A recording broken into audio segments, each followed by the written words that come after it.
So the Arkansas farmers are facing bankruptcy. And this is why when I see those articles I post on social media, were they farmers in 2016? The reality is rural states tend to vote Republican. And of course, they overwhelmingly voted for Trump. But this is a replay of his first term, where bankruptcies hit all-time levels for farmers. And now in June, bankruptcies already surpassed last year. But they got rid of Food for Peace and they got rid of USAID. What do you think was going to happen? This was as predictable as the sun rising on the east and setting on the west. And yet they still voted for him. So, of course, now they're asking basically for a bailout.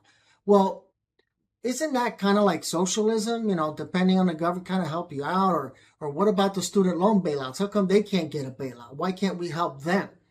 What about all these people that were arguing about tariffs are just so wonderful and that you have to adjust as a business model? You have to adjust to these tariffs, not to mention illegal immigration, which ties into the rural areas.